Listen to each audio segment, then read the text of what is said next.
Welcome to Self-Taught, where former foster youth, like myself, share our real-life experiences with sex, health, and life. Hosted by the Reproductive Health Equity Project, these are some conversations we wish we'd had earlier.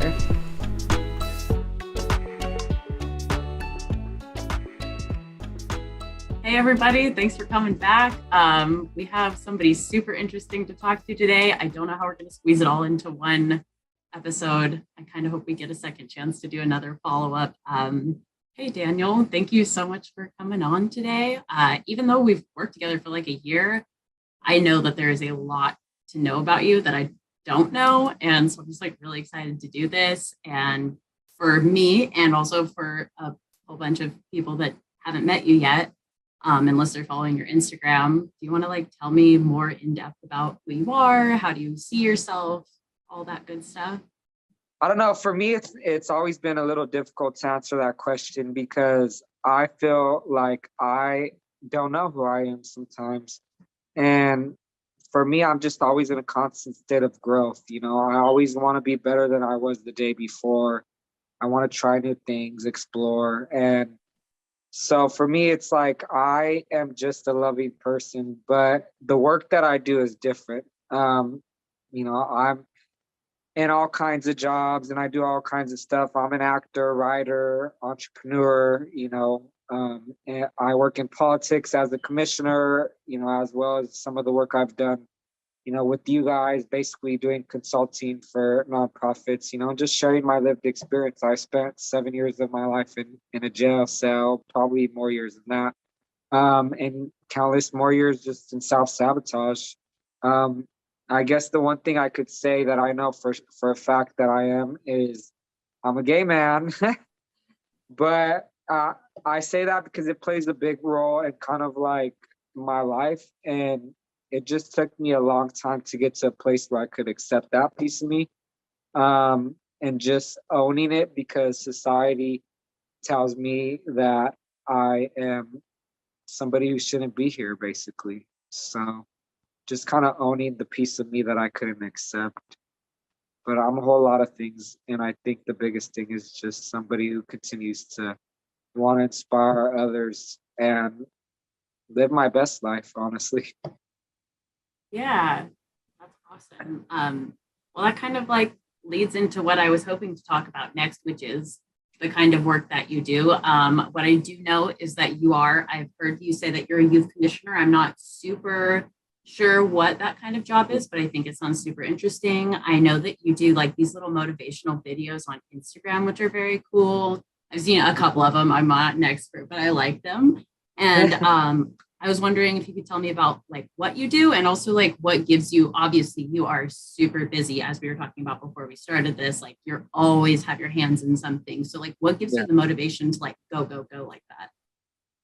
Definitely. Well, I guess I could just break it down for you on like the working side. That's what I call it. I basically just took my story and my lived experience and I turned it into making money. So I currently sit on the youth commission with the 3rd district, which basically means that I am like an advisor to the board of supervisors. So I basically, just kind of supervise and make suggestions around juvenile justice, foster youth policy, anything related to, juveniles. And so we're actually going to start doing site visits too. So, I mean, the scope of power is different, for everybody, but basically we have the power to do audits on juvenile facilities, on camps, placements, foster cares. And we have the ability to go to any jail anytime we want and just, hello, how you doing? And then on top of that, I also am a part of different fellowships like the Social Justice Learning Institute Fellowship, which basically means that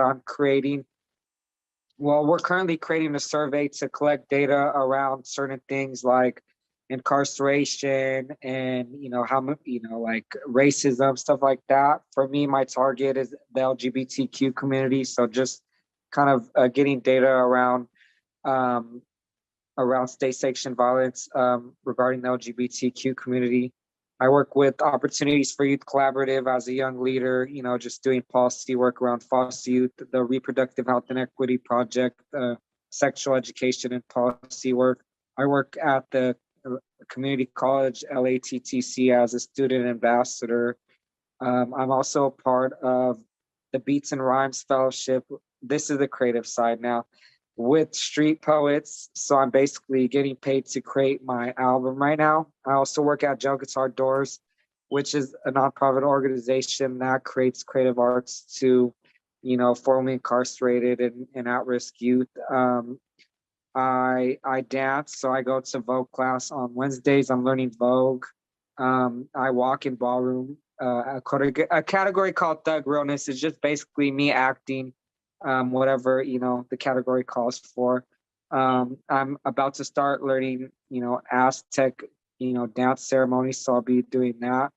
I'm doing runway, and then I also do inspirational videos on my Instagram and TikTok, and I am going to start my YouTube channel back up. I also have a blog, and I'm writing a book.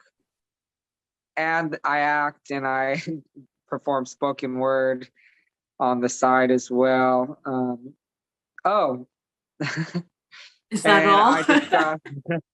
I just got another opportunity to be an HIV ambassador for the Mod Institute. So I'll be getting basically paid to educate the community around HIV and HIV awareness. And then there's a few other things in the work as well, like the one I just said, the My Sister's Keeper, I just got accepted to, which is like a program where I'll be doing video diaries about my journey and stuff like that. And they're going to basically, teach me how to do it in a professional way.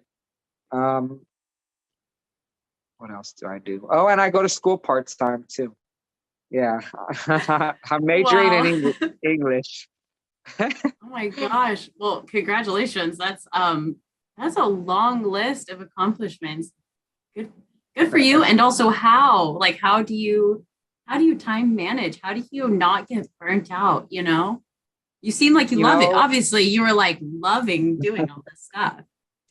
I mean, that's the thing that I tell people is a lot of the stuff that I do, I love it already. So it kind of gives me the energy. And don't get me wrong, I get burnt out on a continuous basis. I have health issues right now. And, every day I'm in pain. I never have energy really. But, the reason why I do it is because I no longer want to live in poverty. And I think that would be the easiest way to answer that.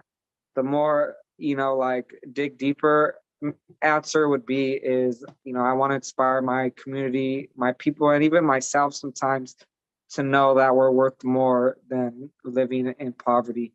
And I just kind of took on all these opportunities because, for one, it sounds like a lot, but it's really not as much as it is. My schedule is pretty flexible and open, which is another reason why I do everything. I pretty much create my own schedule. And I guess that's just the luxury of being in this place now, and just being able to share my story and impact the world in different ways. When Corona first started, I made a commitment to give back to my community, specifically, the LGBTQ side of things, but just in general, because I always took, resources and funding, whatever it was. So I think that's why I made the commitment. Now I'm transitioning back to the creative side, which is really the impact that I think I could give to the world, is being an inspirational speaker. And for me, I'm just kind of building my skills for that in a way. And each experience and opportunity is one that's going to help me with that. Who could say they did this? Nobody. Yeah, I fully agree. And that's totally what I was thinking when you were listing all these things that you're doing within law. And I was thinking, wow, it's like he came full circle, and also to speak to your creative missions, I do think that that's something that I think about a lot. It's like this paradox, right? Where the people that are impacted by the system tend to have the least amount of power to do anything to change it. But you're the one that has that vision and that insight and the creative ideas. Like, how do we fix this and make it better? So it's so cool that you're making opportunities to go do all that stuff. And you are effective. I don't know how to and then you also wrote, I know the one poem at least that you wrote for our rep team. That was really good. But yeah, I was reading that the other day and I really loved that last line of it really just stuck with me. It was like knowledge shouldn't be kept, it should be gifted. And it didn't stick with me. I don't remember it, but it really hit me hard, you know. It was very moving and well done. So yeah. Thank you. Yeah. I'm like the Jay-Z of spoken word, okay? Just kidding. One thing that I was really excited to, I hope this isn't too much of like a weird transition, but I'm so excited to do this with you. And I hope it doesn't just take up the whole time us talking about it. So if you want to move on, let me know. But a couple of meetings ago, you like just mentioned this super casually in passing, and you were like, yeah, I'm going to bring me and all my other selves. And I was like, you can't just casually say that and like mic drop and walk away. So if you don't mind, I would love for you to like go a little bit more into depth about what you mean by that and like how have you changed over time? Like who are the different Daniels, you know? Ah, And I can that's go the first one if you thing. want. Yeah, and I think that's what I'm figuring out. When I am going back to the question we had earlier is who am I? Yeah. And I'm a collective of things. I mean, one day I'm the diva and the next I'm the commissioner. It just depends on the circumstances. But I think for me, it's just embracing all sides of who you are because we all have different sides to us. We don't show up to work the same way we'd show up going out with friends or vice versa. So for me, I guess, the one thing that connects all sides of me is love. And, that's my biggest driving factor is that I'm loving and caring, which could, kind of turn into people pleasing. But I don't know, Daniel is complicated. But, it just depends, like I said, on the circumstances. I'm an actor one day and a professional the next. But I guess for me, I'm just somebody who learned how to embrace all sides of myself and continues to push forward to be a better version of all the versions of myself that I could be, if that makes any sense. So I think the thing that I hold on to and the thing that makes me me is that I'll continue to move forward even if I feel like I'm dying. I Yeah, hope that good for answered it. you.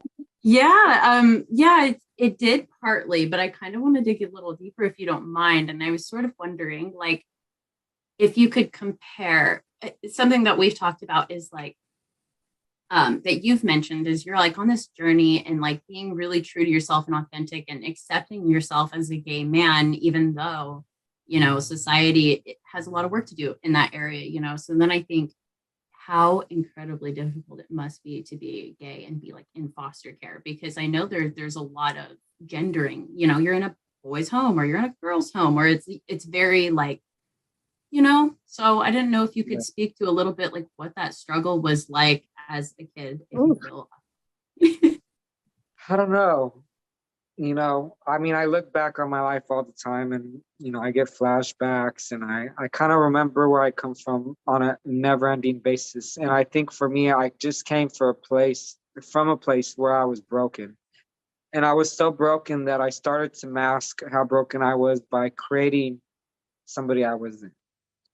And the cycle just kind of never ended for me because I created this person that was the exact opposite of who I really was.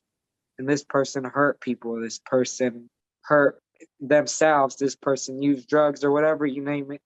And I just dug myself into a hole so deep that when I got to a place in my life where I guess I finally accepted myself in some form or version, I really did it because I came out because I was having sex with some dude to live with him. And I felt obligated to post a picture of us on my Instagram because he was letting me live with him. My mom had left me and I slept in a abandoned home for over a year. And then finally, you know, I had to leave. And I mean, I don't think anybody could ever be ready. And I don't know if you'll ever fully understand who you are because that's the thing about me is you'll always change. If you want something better in life, you're not going to stay the same. That just means you're closed minded and you're stuck in your past, right? But the old version of me was broken.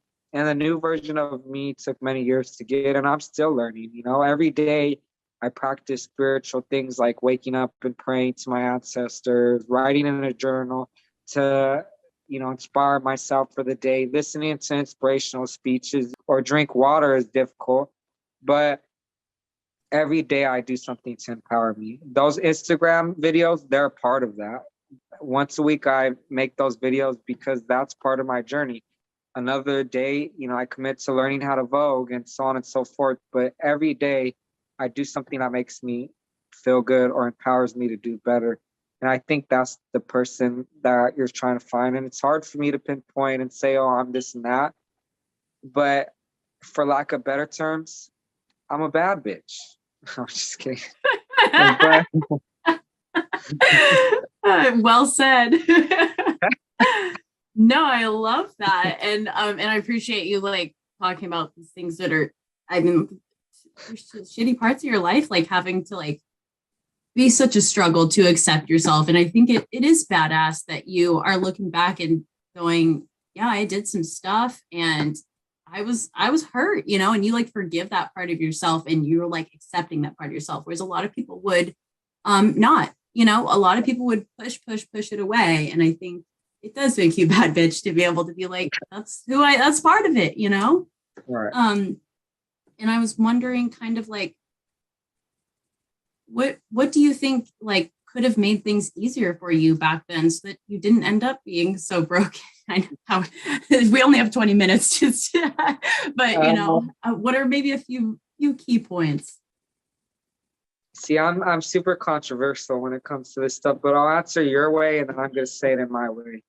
Your way would be more resources, more ability to expose myself to creative arts, more opportunities to not be judged by society for being me. See, I was conditioned since I was born to believe that me laying with another man was a sin or so on and so forth. So society conditioned me for the longest time for me to believe that I wasn't worth anything.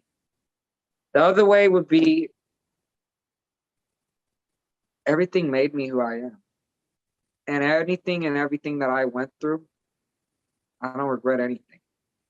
I don't regret going to jail. I don't regret doing the things that I did because without those experiences, I wouldn't be who I am today. I wouldn't be able to share my life with the world. I wouldn't be able to give them a perspective that most people can't give. I don't think I would even have the drive that I have. So when I get to a place where I'm wealthy or whatever it is, there's always going to be that where did he come from? And I'm going to come from the ground and build myself up. And most people can't say that. And I think that's the way that I look at it. And that's why it's super controversial, because people they don't know how to own up to their actions or the world they create for themselves. And they want to blame it on other people. And yeah, society and the government has a lot to do with things, but it's all our conditioning that creates an atmosphere of hell, basically. So how can we recondition ourselves? And it's when you get to a certain point in your life, a certain age, a certain whatever conniption, where you either realize or you don't that it's now your job and your duty to do something about your life. And yeah, maybe when I was young, I didn't have that opportunity. I didn't know any better and stuff, but now I do. And I think that's why I do the work that I do, but also continue to pursue my dreams because it's nobody else's dream and or job. It's my own. Yeah. Yeah, I'm so glad to hear you say it too, because it is like a weird place to be in, right? Like we do this work for rep and we're trying to make things better for future generations, which is important, of course. That's why we're doing it and why you're doing a lot of those things on that long list. But then at the same time, sometimes we look back and we're like, wouldn't change any of it, I mean, it's like it's a weird middle place that we're in. Yeah, see, people Well, don't have the kind of mind that I do, though. That's the problem.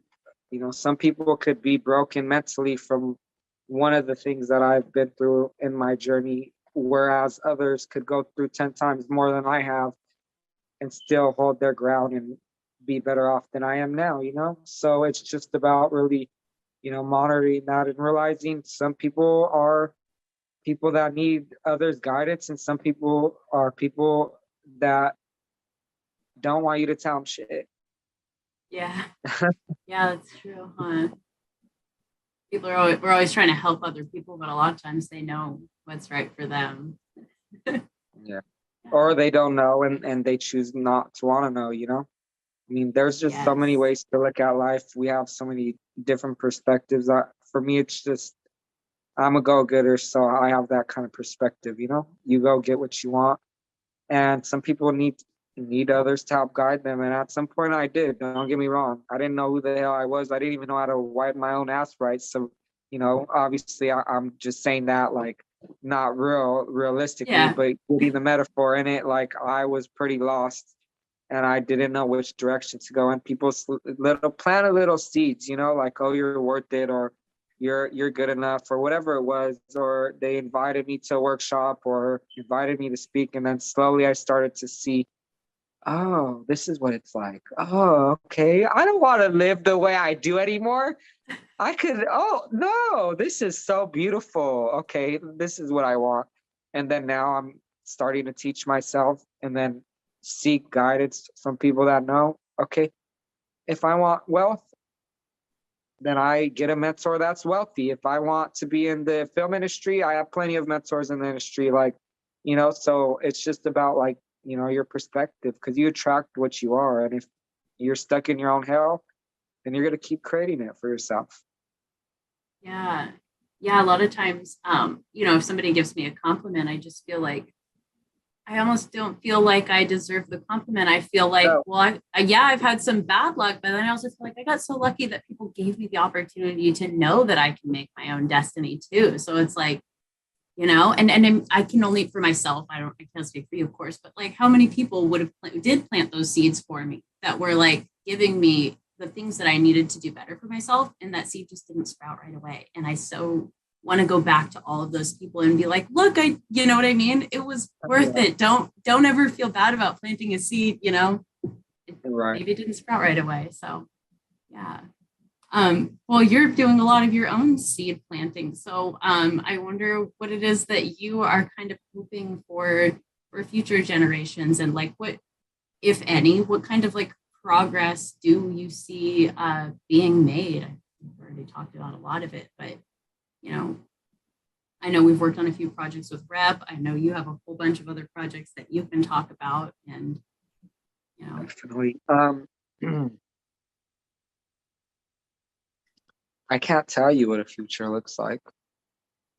I thought you were going to say you couldn't tell me what projects you're working on. I was like, super secret government stuff.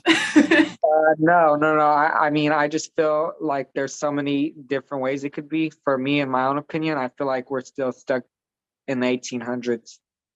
So I don't think nothing has really changed too much, to be quite honest. If the fact that me getting married could be questioned, or even a law that just passed in Texas, where if you don't report your child as transgender, you could go to jail because they have a mental disability, or A, B, and C. I could continue to name things, but I don't need to go there. I just feel like we're stuck in a cycle as a country or as a world, really. And I feel like this cycle needs to be broken as a collective. And I think there's too many followers in this world to do it. I think we're going to inspire people continuously, and there's going to be small changes. But as far as huge progress, there hasn't been much made, to be quite honest. I mean, it's just if you really do your research, there's laws that still exist today that were created in the slavery days to enslave people, like loitering or public intoxication, and the list could go on. So I think it's just about kind of creating your own platform and making a statement so that way you can inspire more and more people, like a domino effect, you know? Um, I'm working on a lot of projects. I think right now the biggest project on the political side would be to do these site visits and to start auditing these places and to start coming up with Yes. policy recommendations for the board of supervisors. On the flip side, I don't know. I mean, I'm doing a lot on my own, but you know, I guess just getting more into film and stuff like that. I'm actually working on my own project, which is my book. So I want to release the first part, hopefully by the end of the year. But the first part's going to be my journey before I came out, and then the second part of the book will be the journey after I came out. And so I'm gonna finish that up, hopefully, and release it soon. And then I guess another project outside of the political world is buying my own property by the end of this year, and I want to get a duplex. Um, but if you want to hear more about the political stuff, I don't know. There's all kinds of stuff I'm doing.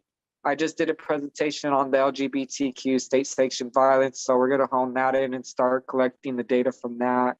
Um, just continuing to ultimately like expose myself. I think my life is a never-ending project. So just, continuing to work on myself, my craft, and just everything that I do. I feel like by next year, I don't know, I'm just gonna be in a different place. I'm gonna be I rich. believe it. You're going a million miles an hour. You're definitely not going to be in the same place. That's for damn sure. Yeah, and like just the first when we first started, like just really sparked my interest when you were talking about doing those audits, because I'm just, we're just in such a place where we just hate our own government, and I don't know if every place in the world is like that. I understand power corrupts, but just those little things is like, oh, there are some checks and balances. It is like just that little bit of positivity that really really gives me some hope, and I really appreciate getting to hear about that. But just to kind of like maybe wrap it up, is there any like maybe like key takeaways that you want people to take away from the book of your life, or like major themes, or maybe even just like some baby steps, like somebody that's learning to accept themselves for the first time, that has nothing, what's something small that they can do for themselves? I know that was like 6 questions in one, but feel free to interrupt. Yeah, it kind of was. No, I'm just kidding. Yeah, I'm sorry. I mean, I don't know. The biggest thing that stands out to me is turn your pain into money. But that's what I always tell myself. I love that. I turned my pain and I created money from it. And let me tell you, I get paid a lot of money for a little bit of my time. Not all everywhere, but yeah, just turn your pain into money and use that as a platform to kind of prepare yourself versus letting it hold you down. It could be like a sticky gum, or it could be like, some bouncy, like, oop, like you could get me up to the next level. But it's just about your perspective and the way you look at life, because everybody's going to have an opinion, and there's always going to be a negative to your positive.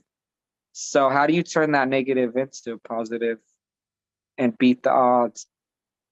You just change your perspective. Yeah, I love that. The way you look at it.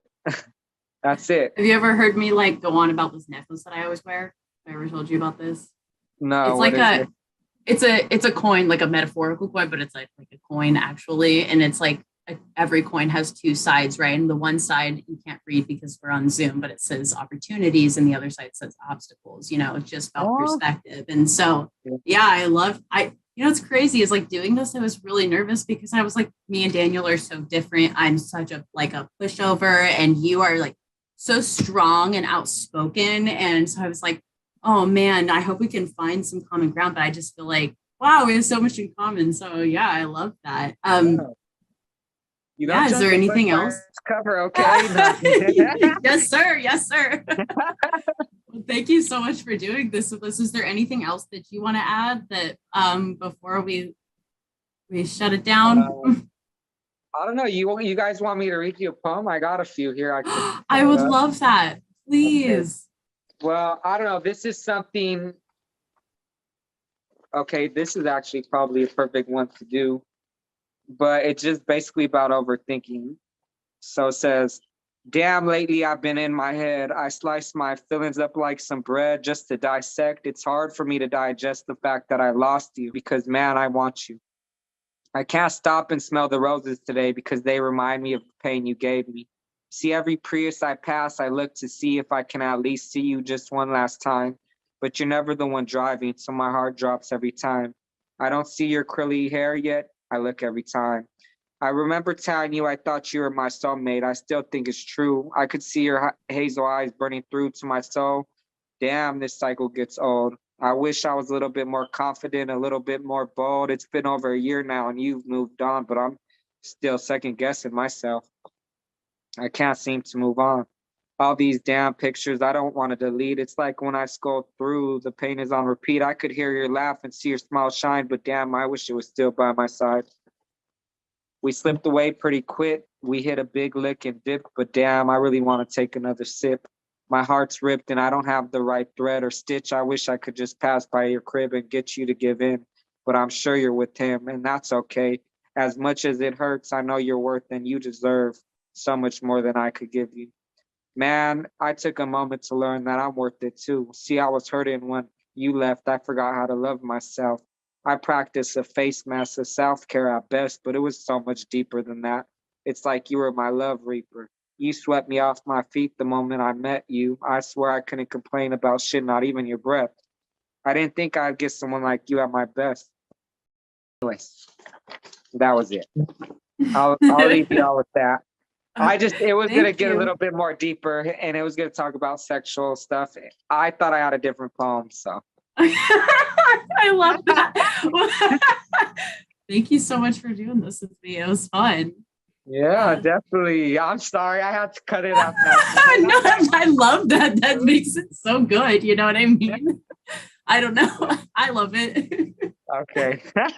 Thanks for stopping by. To hear more and support our cause, like this video and subscribe to our channel. And check out fosterreprohealth.org for more resources.